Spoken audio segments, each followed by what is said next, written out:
My name's Carter, I'm 26, and for the better part of my life, I played the role of the invisible one in my family.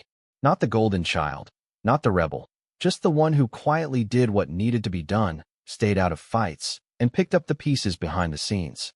But I'm starting to realize that being invisible only works until people forget you're the one holding the foundation together. I grew up in a house where respect was demanded, not earned. My dad, Frank, was the type who measured your worth by how loudly you could brag about your job, how early you woke up, and how quickly you could dismiss someone else's accomplishments. My mom kept her head down most of the time, and my younger sister, Julia, learned early on how to mirror Dad's moods to stay in his good graces. Julia was smart, manipulative smart. If Dad barked about pulling your own weight, she'd conveniently show him a perfectly timed bank transfer she made for groceries, funded by the joint account we both contributed to. Guess who usually forgot to put their name on things? Yeah, me. When I turned 18, I didn't go to college. Not because I didn't want to, but because someone had to help with the bills when Dad's back went out and he was between jobs. That between period lasted 6 years. I took the first job I could get, night shift stocking shelves, then transitioned into remote IT support. It wasn't glamorous, but it paid well enough, especially once I started picking up freelance contracts. I never made a big deal about it. I paid half the mortgage, the insurance on both family cars, and most of the utility bills. Not once did I complain, because in my head, this was what you did for family. You stepped up when others couldn't. Except, apparently, none of that counted. About a month ago, the shift began. It was subtle at first, Dad making jokes at my expense during dinner. So, Carter, how's your online clicking job going? Still fixing Grandma's computers? Stuff like that. Julia would smirk over her pasta, clearly enjoying the show. I'd respond calmly, not really taking the bait. But it escalated. One night, Julia barged into my room with her arms crossed. You left the gas tank low again, she snapped. I had to be late to work because of you. I blinked. You drove the car last. No, I didn't, she said, then turned and yelled toward the hallway. Dad, didn't Carter say he was taking the car last night? Frank stomped into the room like a warden inspecting a cell. Son, it's not that hard to fill a tank. It's basic respect. Dad, I said carefully, Julia used the car. I was working a double shift last night from home, remember? He didn't even pause. Don't get smart with me. There was no winning. So I apologized just to end the scene, but something in me cracked a little. I started noticing other things. My contributions were being erased. When the insurance got paid, Julia would say, thanks, Dad, for keeping us covered, even though I was the one who set up the auto pay from my account. When groceries showed up, Julia would hand Dad the receipt and get a pat on the back, despite me quietly transferring money every Sunday to cover them. I began tracking it all, dates, payments, receipts.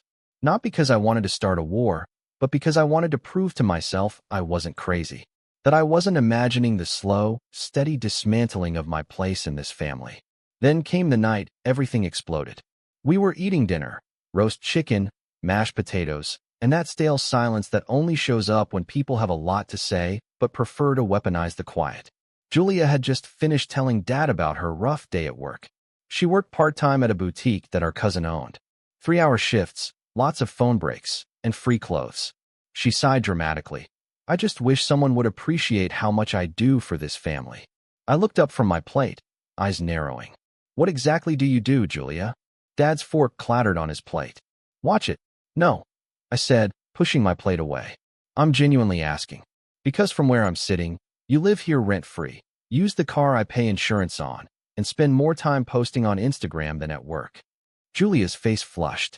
Wow, just because you're bitter about your life doesn't mean you get to attack mine.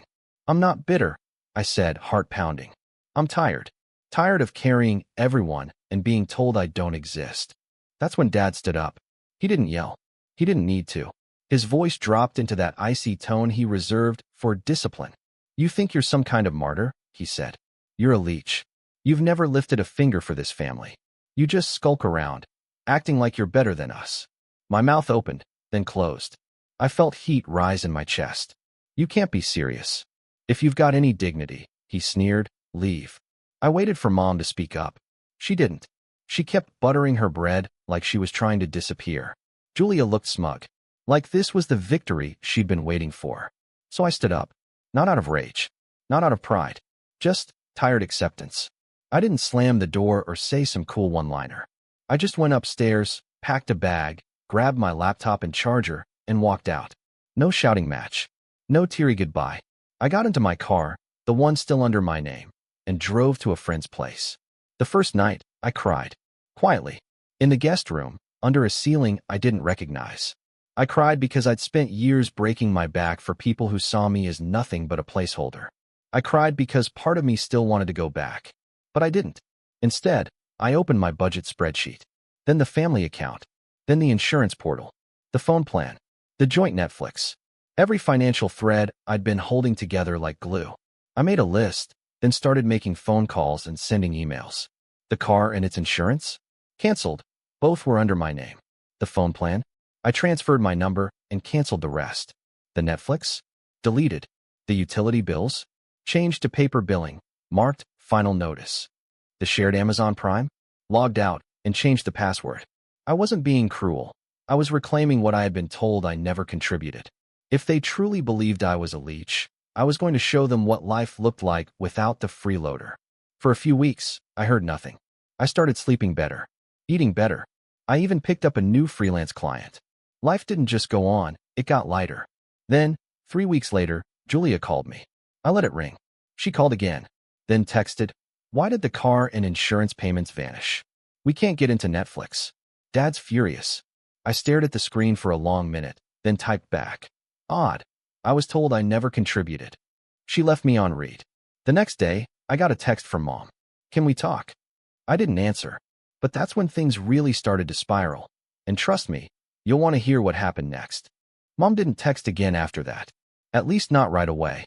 But she must have said something to Dad, because 2 days later, I got a call from a number I didn't recognize. I usually let those go to voicemail, but curiosity got the better of me. I picked up. "Carter," a gruff voice said. It took me a second. "Dad." A pause. "Yeah. Listen, we need to talk." Not "how are you?" Not "I'm sorry." Just "we need to talk." I stared at the ceiling for a second, then leaned back into the couch. "I don't think that's a good idea," I said. "I'm not asking," he said flatly. There it was. The tone. The one that worked on everyone else in the house. I used to respond to it automatically, like a reflex. "Not anymore." "You kind of are," I replied. "Since I'm the one who'd have to agree to it." A long pause. Then a sigh. "Look, your mother's upset. Julie is running around like her head's cut off trying to get things sorted, and you?" I asked. Silence. "I'm managing," he said. That was the first honest thing he'd said in years. He didn't yell. He didn't plead. Just hung up. And I didn't call back. But I started hearing things through the grapevine, mostly through my cousin Gabe, who I'd always been close to, and who didn't get along with Julia. He'd message me occasionally to check in, but this time, he had real news. "Dude," he wrote, "your dad came into the boutique screaming at Julia last night. Said she promised she had the car payment handled and that they got a repo notice." I blinked. "They haven't paid it in a month." He sent back a laughing emoji. "Then, she tried blaming you. Told everyone you ghosted and left the family in a financial mess." "Funny," I wrote back. "That mess was always mine to clean." That weekend, I went for a long drive. No destination in mind. Just me, some music, and the open road. For the first time in years, I felt not angry, not sad, just still. Like I'd stepped outside the storm and could finally hear my own thoughts again. But peace doesn't last forever. Not when the house you escaped is falling apart. The following Monday, my phone blew up. 3 missed calls from Julia. 2 from Mom. 1 from an unknown number that turned out to be their insurance agent. I ignored them all. Then Gabe sent me a screenshot of a Facebook post from Julia.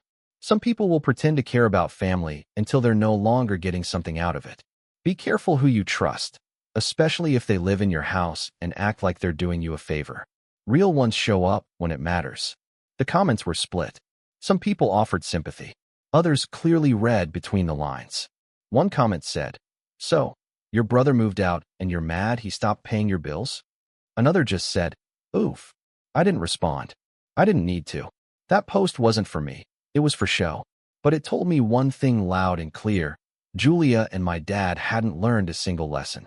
They were still trying to rewrite the story, still trying to paint themselves as victims while quietly hoping I'd come back and fix it all. No chance. The tipping point came a few days later. I was working from the co-working space I'd joined. Quiet place, free coffee, decent Wi-Fi, when I got a call from the leasing company that managed my parents' house. "Hi, is this Carter Ellison?" "Yes. This is Melissa from Carlton Properties. I'm calling to let you know the mortgage payment hasn't been received this month. I understand you've been the primary payer on the account for the last 18 months. I sat up. I was. But I removed myself from the auto pay a month ago. There was a pause. I see. No one from the household has contacted us about the change, and the payment is now 14 days past due. I wanted to make sure you were aware, since your name is still listed on the emergency contact portion of the lease. I'm not responsible for the account anymore," I said, a bit more sharply than I meant to. "I haven't lived there since last month." "I understand," she said kindly. "In that case, I'll remove your name from the contact list. Thank you for confirming." I hung up and stared at the wall. So, they hadn't even tried to cover the mortgage. Either that, or they thought I'd keep covering it from a distance, out of guilt or obligation. I don't know which one's worse. That evening, I got a long email from my mom.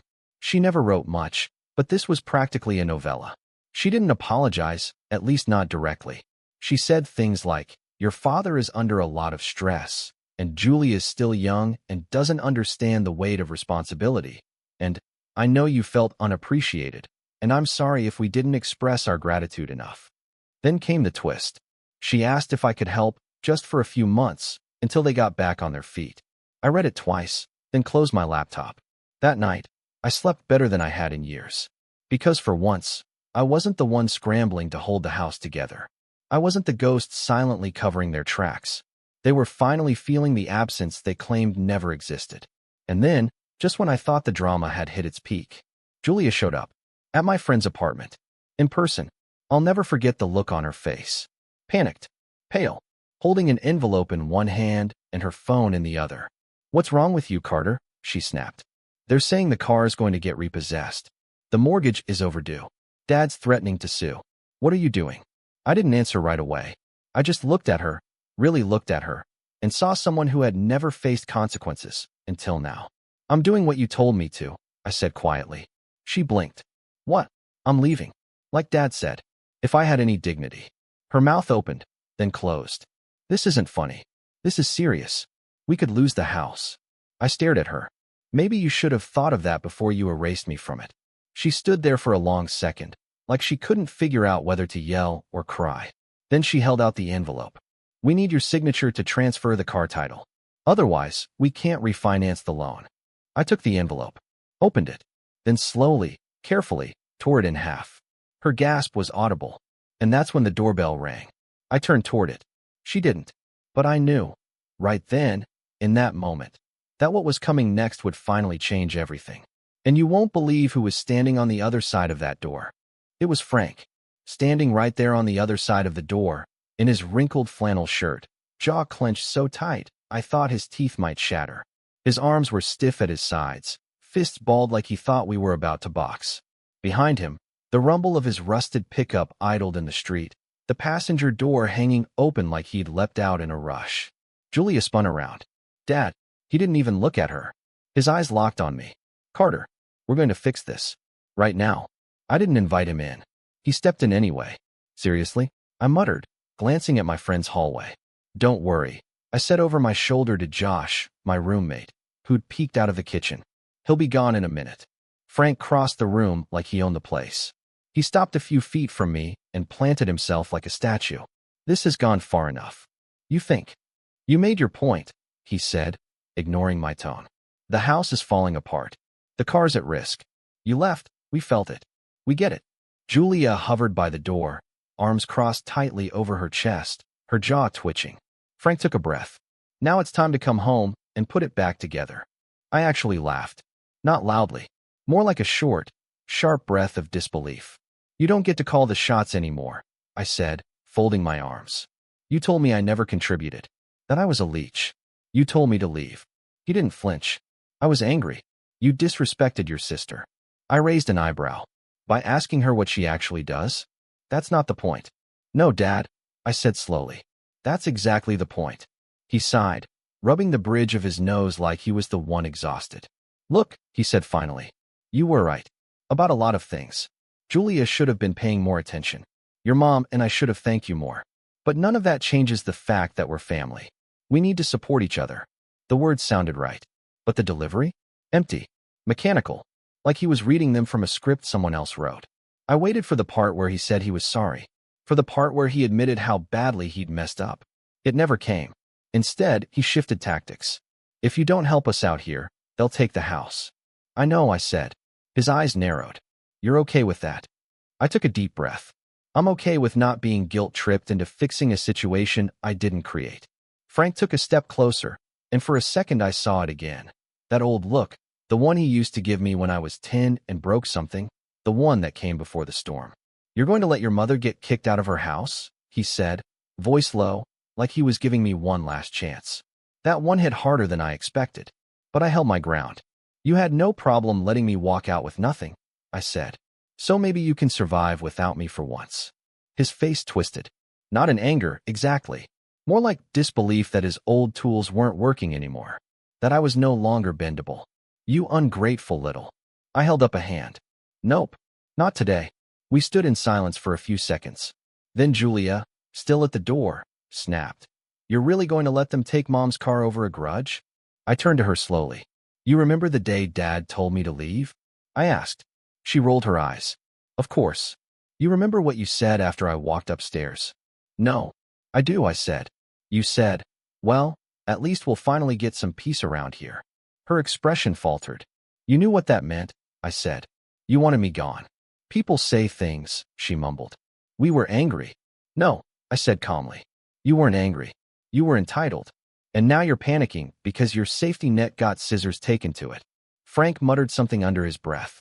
I caught the word drama. I turned back to him. What's the mortgage payment again? $1,450. His eyes narrowed. Why? You still don't get it, I said, shaking my head. I was covering that.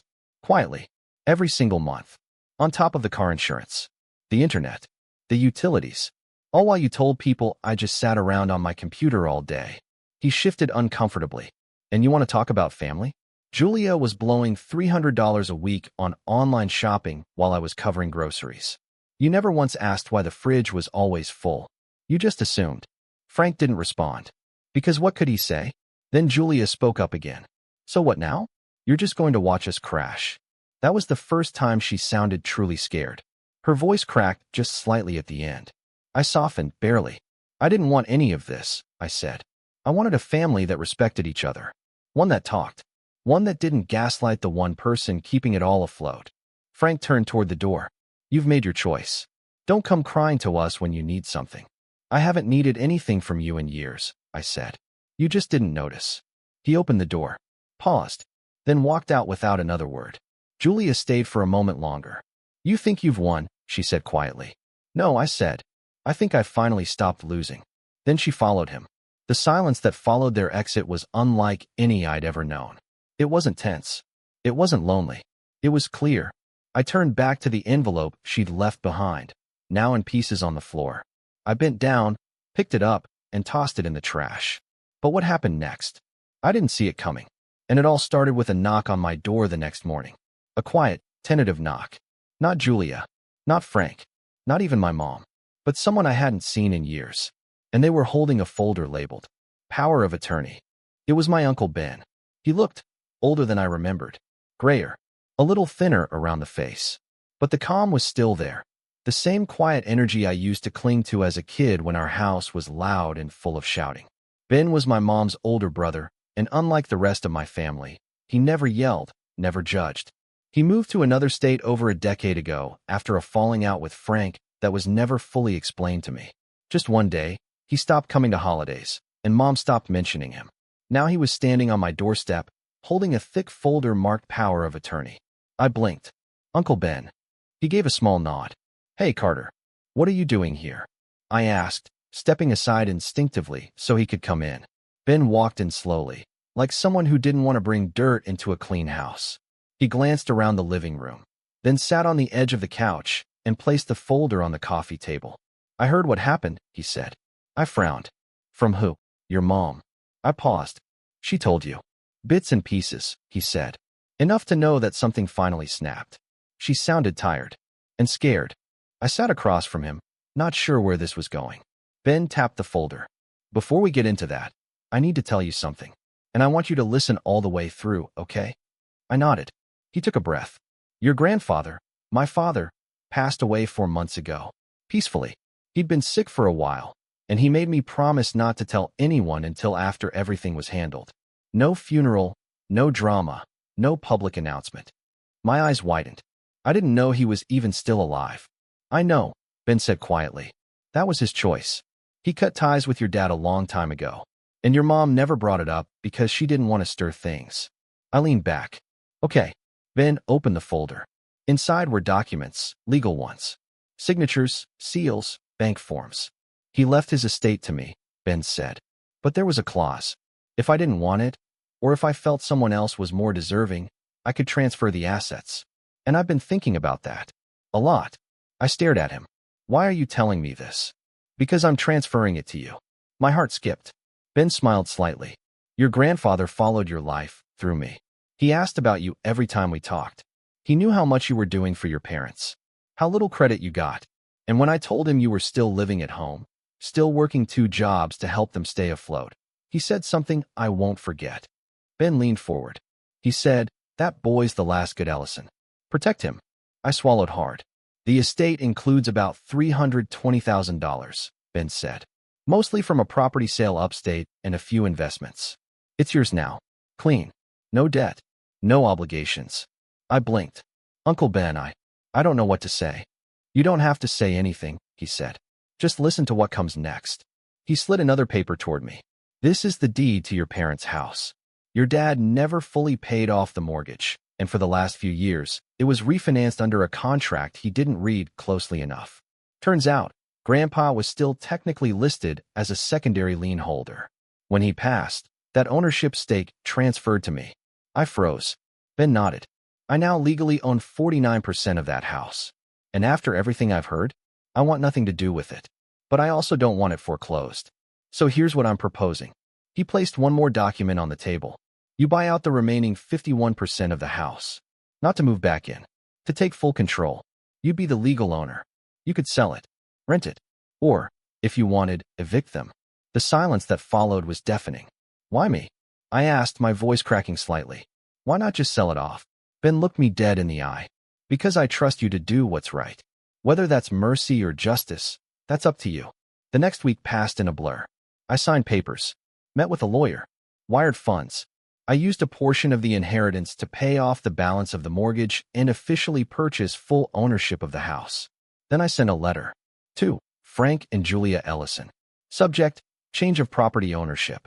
Dear Frank and Julia, this letter serves as formal notice that the title and ownership of the residence at 12 Kingston Drive has been transferred to Carter Ellison, effective immediately. The property is no longer under mortgage, and all utilities and liabilities must be updated to reflect the change in ownership. You have 30 days to vacate the premises. If you wish to negotiate a lease agreement as tenants, you may contact my legal representative. Rent terms will be at market value, with all utilities handled independently. Please treat this notice seriously. Sincerely, Carter Ellison. 3 days later, the call started. First Mom, then Julia, then Frank. I didn't answer any of them. On day 5, I got a voicemail from Mom, crying, telling me this wasn't fair, that they didn't know, that they needed more time. On day 7, I got a voicemail from Frank. No crying, just rage. You think you're the big man now? You think you can just waltz in and take everything from the people who raised you? You're nothing without this family. Nothing. I deleted it. On day 10, Julia showed up at my apartment again. I didn't open the door. She left a letter taped to it. In it, she begged me to reconsider. Said she had nowhere to go, that she had job interviews lined up and just needed a few months to land on her feet. At the bottom, in scribbled handwriting, please don't kick me out. Not like this. I know I messed up. That one stung. Because for all her faults, Julia was still my sister. But the wounds were too deep. The manipulation too ingrained. I couldn't go back. Not even halfway. On day 15, my lawyer sent an official follow-up. They had 2 weeks left. By day 27, I got one final email from Mom. We're moving out. I hope you're happy. I hope the silence you've built around yourself keeps you warm. I read it 3 times before closing the tab. They left. Quietly. No drama. No final confrontation. One of my neighbors said a U-Haul came and went in the afternoon. Frank didn't even say goodbye to the neighborhood kids he used to scold for walking across the lawn. Julia posted a cryptic story on Instagram about being betrayed by those you love most. It got 3 likes. And just like that, the house was mine. I stood in the driveway a week later, key in hand, staring up at the place that had drained so much of me. It looked smaller now, less like a fortress, more like a shell. Inside, everything was still. They'd taken most of the furniture. A few things remained: an old lamp in the hallway, a cracked photo frame of the family from a decade ago, Julia's pink coffee mug left behind in the sink. I walked through each room slowly, breathing in the silence. It wasn't victory I felt. It was closure. I didn't burn the place down. I didn't scream or gloat. I just stood in the center of the living room, took a deep breath, and let it all go. All the resentment, all the guilt, all the years of feeling unseen. Gone. Today, the house is rented out to a family who reminds me of what I used to think family meant. Kind people. Honest people. The kids draw chalk art on the driveway, and the parents pay rent on time.